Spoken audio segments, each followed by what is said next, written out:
from Pablo's butterflies here.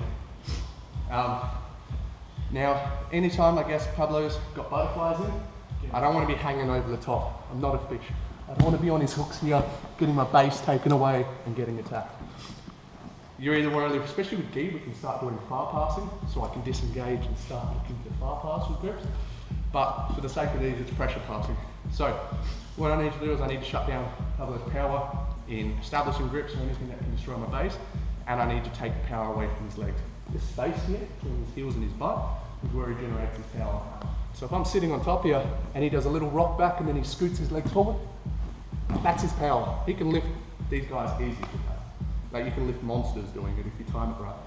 The only time you don't have power is if they're fully extended away, but then you can scoot in, or if they're completely jammed up against his butt. It's just a dead zone in terms of the strength. So all we're going to do is we're going to be here controlling, nice and steady, arms tight, we don't want to give him any room. We're going to jam him in the chest, drive, scooting. Now I need to butterfly clinch here. I'm joining my elbows to my knees here, and I'm pushing my hips in, I'm driving my elbows.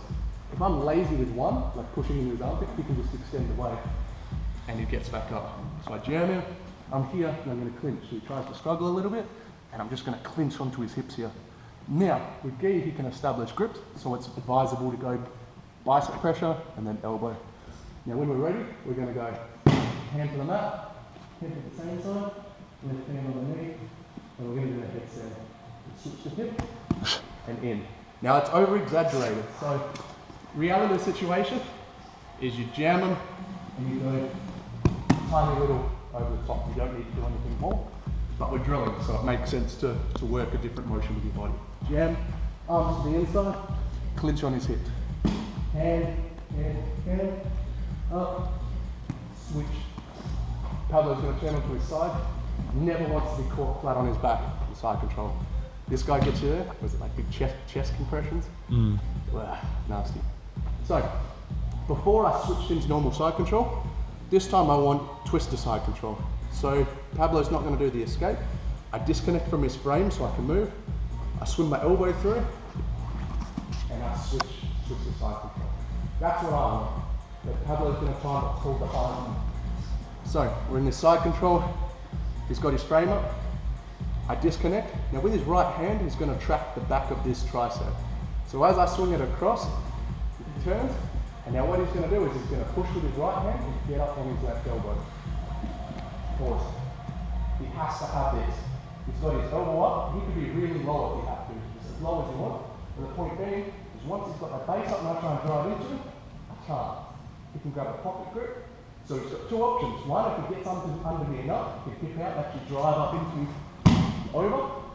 Or if it's a big dude, look here, he just sits out. Heisman. Now it's really effective when you time it well. So, go through the drill again. Butterflies, we don't want to give everything. Generally person with the elbows on the inside, nice and solid. Butterfly, they're leaning forward a little bit because that pressure. If they're leaning back, it's too easy for the push. So, jam, hands to the inside, butterfly clinch. Hand, switch, judo side. Pablo turns onto his side, defends the crossface. I disconnect and try to swim, nice and slow. And he really, over exaggerates and he needs to have the slip arm. As soon as that arm's bent, so the arm bends, he's using the strength. As soon as it's slip up, it's just a solid grip, like the structure on his arm. Cool? Any questions? All about time. You've got to give that little bit so then you can find where it is that you've got to do it. And then as you get the timing good, you can be harder and harder and then just find it. Cool.